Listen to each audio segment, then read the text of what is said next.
Hello students, it's me Shreya और आज हम स्टार्ट करेंगे क्लास 12 का चैप्टर नंबर 2 सत्ता के समकालीन केंद्र। हमने पिछली वीडियो में चैप्टर नंबर 1 हमने 2 पार्ट्स में फिनिश कर दिया था। आज हम चैप्टर 2 स्टार्ट करने जा रहे हैं। आपका चैप्टर का नाम है सत्ता के समकालीन केंद्र। ठीक है, अगर आपको वीडियो पसंद आती है, आपकी हेल्पफुल लगती है तो प्लीज़ अब इस वीडियो को लाइक करना, अपने फ्रेंड्स के साथ शेयर करना और मेरे चैनल को सब्सक्राइब करना। तो चलो शुरू करते हैं।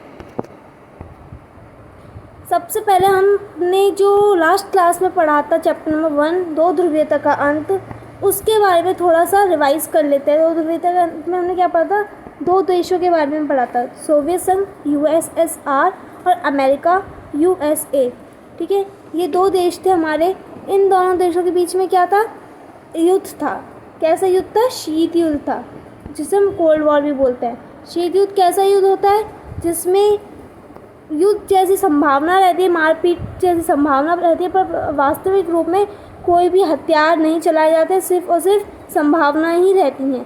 ठीक है, इनके बीच में कैसी कैसी वो थी, हथियारों की होड़ थी, सेनाओं की होड़ थी। और फिर बाद में क्या हुआ था? अमेरिका जो है वो बचा था, एकमात्र शक्ति बची थी। और सोवियत संघ का क्या हो गया था? विघटन हो गया था, सोवियत संघ खत्म हो गया था और अमेरिका का वर्चस्व हो गया था। अमेरिका ही एकमात्र शक्ति पूरे विश्व में बची थी।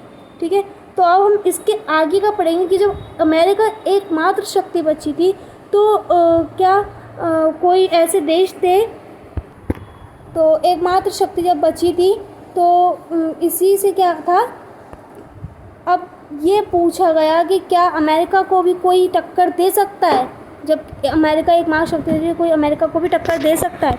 तो इसी के बारे में हम इस चैप्टर में पढ़ेंगे। तो स्टार्ट करते हैं। सत्ता के समकालीन केंद्र से क्या अभिप्राय है? सत्ता के समकालीन केंद्र से आप क्या समझते हैं? सबसे पहले तो ये देखते हैं, सोवियत संघ के विघटन के बाद, यानी कि USSR जब खत्म हुआ था उसके बाद विश्व में सिर्फ एक महाशक्ति बची थी। कौन सी थी? वो अमेरिका। इस बात पर यह सवाल उठा, क्या कोई ऐसा देश है जो अमेरिका को टक्कर दे सकता है? जिस कारण कुछ नए देश उभर कर सामने आए और उन्होंने कहा कि हम अमेरिका को टक्कर दे सकेंगे। इसी को सत्ता की समकालीन केंद्र कहा जाता है। सॉरी यहाँ पे थोड़ा एरर हो गया, यहाँ पे सत्ता लिखा था। सत्ता के समकालीन केंद्र कहा जाता है। ओके, समझ में आ गया? आगे बढ़ते हैं। सत्ता के समकालीन केंद्र में दो चीज़ें हैं, संगठन बने थे और देश थे। ये दो चीज़ें थीं जो अमेरिका को टक्कर देने के लिए सामने आई थी। अब है, सबसे पहले हम संगठन को देखते हैं। संगठन में क्या था? आसियान था, यूरोपीय संघ, ब्रिक्स और सार्क। अब आप देखिए, इसमें आपको एक चीज़ दिखाई दे रही होगी, मैंने आसियान और यूरोपीय संघ को अलग कलर से हाईलाइट कर रखा और ब्रिक्स और सार्क अलग कलर से हाईलाइट है। तो ये 1-2 साल पहले तक क्या था कि ये ब्रिक्स और सार्क जो है ना, इन दोनों को भी सिलेबस में इंक्लूड किया गया था, ये दोनों भी पढ़ाई जाते थे। पर इस साल क्या है कि ब्रिक्स और सार्क को हटा दिया गया सिलेबस से और हमें सिर्फ आसियान और यूरोपीय संघ पढ़ना है। तो हम सिर्फ इन दोनों के बारे में जानेंगे। ठीक है, आगे बढ़ते हैं।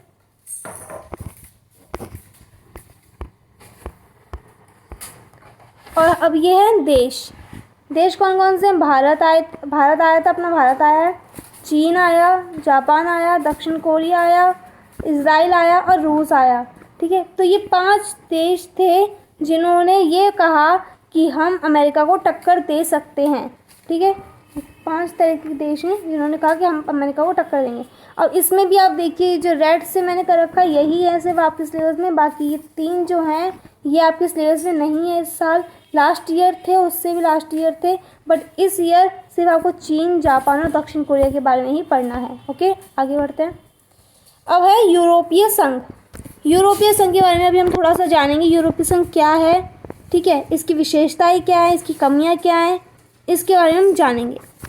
सबसे पहले तो आप देख लीजिए, यहाँ पे मैंने साइड में यूरोपीय संघ का ये फ्लैग दिखा रखा है। ठीक है, और इसमें ये स्टार्स हैं। ये स्टार्स का क्या मतलब है, इनका क्या महत्व है, ये भी जानेंगे। यूरोपीय संघ के झंडे में सोने के 12 सितारे, ये 12 सितारे हैं ना सोने के, का घेरा बना है। यूरोप के लोगों की एकता और मेल मिलाप को ये दर्शाता है। ठीक है, अब यूरोपीय संघ की शुरुआत कैसे हुई ये जानते हैं। दूसरे विश्व युद्ध के बाद यूरोप के देशों की अर्थव्यवस्था को बहुत नुकसान हुआ। जब सेकेंड वर्ल्ड वॉर हो चुका था उसके बाद जो यूरोप था ना, उसके देशों को बहुत ज़्यादा नुकसान हुआ, जिस वजह से अमेरिका ने पश्चिमी यूरोप के देशों की अर्थव्यवस्था को फिर से सुधारने में उनकी मदद की, में ज़बरदस्त मदद की, जिसे मार्शल योजना के नाम से जानते हैं। मार्शल योजना के तहत 1948 में यूरोपीय आर्थिक सहयोग संगठन की स्थापना के साथ पश्चिमी यूरोप की आर्थिक मदद की शुरुआत हुई। अब देखिए क्या है, जब सेकेंड वर्ल्ड वॉर हो चुका था तो सेकेंड वर्ल्ड वॉर में यूरोप जो है ना उसको बहुत ज़्यादा नुकसान हुआ था, बहुत ज़्यादा ही नुकसान हुआ था, जिस वजह से जो अमेरिका था उसने पश्चिमी यूरोप की, ठीक है, याद है आपको कि बर्लिन की दीवार जो है उसमें एक तरफ पश्चिमी यूरोप था और दूसरी तरफ पूर्वी यूरोप था। तो अमेरिका ने पश्चिमी यूरोप की मदद की और सोवियत संघ ने पूर्वी यूरोप की मदद की थी। और इसको हम किस नाम से भी जानते हैं, मार्शल योजना के नाम से भी जानते हैं। ठीक है, मार्शल योजना 1948 के तहत यूरोपीय आर्थिक सहयोग संगठन की स्थापना भी हुई थी। ये 1 मार्क्स में पूछ लिया था कि 1948 में यूरोपीय आर्थिक सहयोग संगठन की स्थापना किसके तहत हुई थी, तो मार्शल योजना के तहत हुई थी। ठीक है, तो इसे याद करना, ये आ जाता है 1 मार्क्स में पूछ लिया जाता है, इतना समझ लेना। ठीक है, आगे बढ़ते हैं। समय के साथ साथ इसके स्वरूप में बदलाव आते रहे, जैसे 1949 में राजनीतिक सहयोग के साथ यह यूरोपीय परिषद बनी। ठीक है, 1957 में पूंजीवादी देशों के आर्थिक एकीकरण से यह यूरोपीय इकोनॉमिक कम्युनिटी बना। पहले ये क्या बना था, यूरोपीय परिषद बना 1949 में, और फिर 1957 में पूंजीवादी देशों के आर्थिक एकीकरण के साथ से ये यूरोपीय इकोनॉमिक कम्युनिटी बनी। ठीक है, और फिर 1992 में मॉस्ट्रिक्ट संधि के तहत यूरोपीय संघ बन गया। पहले यूरोपीय परिषद बना, फिर यूरोपीय इकोनॉमिक कम्युनिटी बना और फिर एंड में आगे यूरोपीय संघ बन गया। तो ये ध्यान रखना, डेट्स ईयर्स याद रखना, ये 1 मार्क्स में पूछ लिए जाते हैं। ठीक है, आगे बढ़ते हैं। अब है यूरोपीय संघ एक संगठन के रूप में कैसे है, क्या है इसका मतलब, तो देखते हैं। फरवरी 1992 में मॉस्ट्रिक्ट संधि के साथ यूरोपीय संघ की स्थापना हुई। पिछले पेज में हमने पढ़ा 1992 में मॉस्ट्रिक्ट संधि के साथ इसकी स्थापना हुई थी। शुरुआत में यह एक आर्थिक संगठन के रूप में कार्य करता था, लेकिन बाद में ये राजनीतिक संगठन के रूप में भी कार्य करने लगा और उसके बाद ये एक विशाल अस्तित्व में सामने आया। इसके पास अपना झंडा, गान, स्थापना दिवस और मुद्रा है। यूरोपीय संघ 2003 में अपना संविधान बनाने के लिए आगे आया, पर उसमें वो क्या हुआ, असफल रहा। ठीक है, नेक्स्ट आगे बढ़ते हैं। यूरोपीय संघ की विशेषताएं क्या क्या हैं। यूरोपीय संघ की आर्थिक, राजनीतिक तथा सैन्य प्रभाव बहुत अच्छा है। इसका आर्थिक प्रभाव एशिया, अफ्रीका, यूरोप के देशों तक है। 2016 में यह दुनिया की सबसे बड़ी दूसरी अर्थव्यवस्था बनकर उभरी। इसका सकल घरेलू उत्पाद 17,000 अरब डॉलर से भी ज़्यादा है। इसकी मुद्रा यूरो, अमेरिकी डॉलर के प्रभुत्व के लिए खतरा है। जो इसकी डॉलर है, इसकी जो मुद्रा है ना यूरो, वो अमेरिका का जो डॉलर है उसके लिए थोड़ा खतरा साबित होता है। विश्व व्यापार में भी अमेरिका से 3 गुना ये ज़्यादा हिस्सेदारी रखता है और अमेरिका के साथ चीन और के साथ ही व्यापार करता है अपनी शर्तों पे। यूरोपीय संघ एक ऐसा सदस्य देश है जहां फ्रांस, जिसे संयुक्त राष्ट्र संघ की सुरक्षा परिषद में वीटो पावर मिली हुई है। ठीक है, आगे बढ़ते हैं। जिससे यह अमेरिका के साथ अन्य देशों के अंतर्राष्ट्रीय नीतियों को प्रभावित कर सकता है।